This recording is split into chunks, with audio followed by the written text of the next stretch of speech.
Bonjour à tous et bienvenue sur Evalext. L'évaluation des ESMS est un cadre structurant qui a pour but principal de s'assurer que les réponses apportées aux personnes accompagnées sont pertinentes, adaptées à leurs besoins et à leurs attentes. Elle a plusieurs finalités selon les publics concernés. Pour les personnes accompagnées, l'évaluation permet de connaître le niveau de qualité de l'établissement ou du service qui les accompagne. Pour les professionnels, c'est un véritable outil de pilotage et de management. Elle sert à améliorer les pratiques, à faire évoluer l'organisation, bref, à progresser collectivement. Enfin, pour les autorités, c'est un support de dialogue entre la structure et les autorisations de tutelle.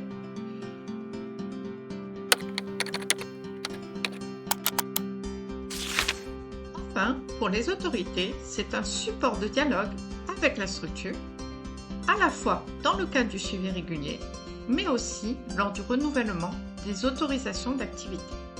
Elle se déroule en plusieurs étapes successives.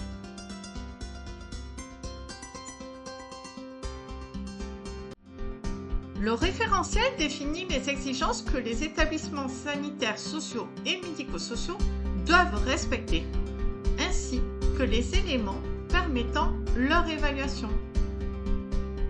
Il s'applique à l'ensemble de ces établissements visés par l'article L312.1 du Code de l'action sociale et des familles, à l'exception des dérogations prévues par ce code. Il repose sur des méthodes uniformes pour toutes les structures, offrant un cadre clair et partagé afin de faciliter l'élaboration de plans d'amélioration de la qualité et la hiérarchisation des actions.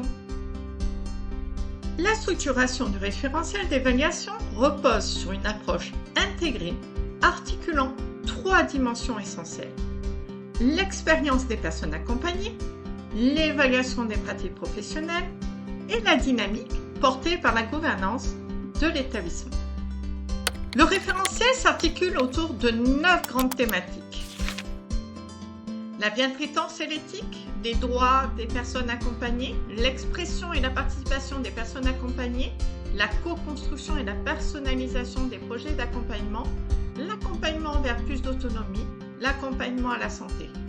Ces thématiques s'appliquent à l'ensemble des 3 chapitres. La continuité et la fluidité des parcours est commune aux chapitres 1 et 2. Enfin, la politique de ressources humaines et la démarche qualité et la gestion des risques au chapitre 3.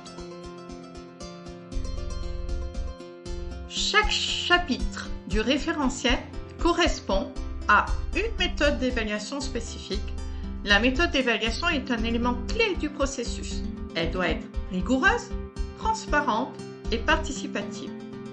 Elle implique différents acteurs, notamment les personnes accompagnées, les professionnels et la gouvernance de l'établissement. Chapitre 1. Accompagné traceur. Il faudra une identification de la personne accompagnée, la rencontre avec la personne accompagnée, enfin, l'entretien avec les professionnels. Dans le chapitre 2, ce sera le traceur ciblé.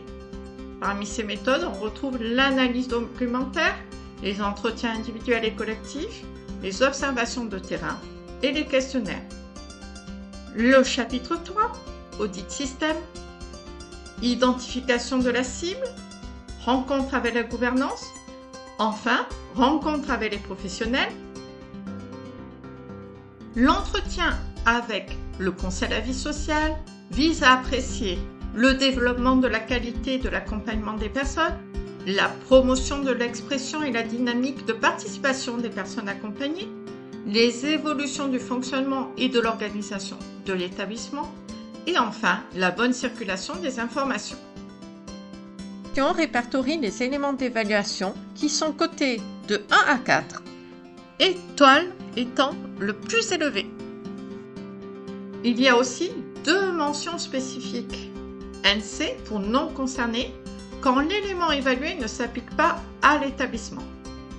Et RI, réponse inadaptée, utilisée uniquement dans le chapitre 1, quand la personne accompagnée ne peut pas donner une réponse exploitable à l'évaluateur.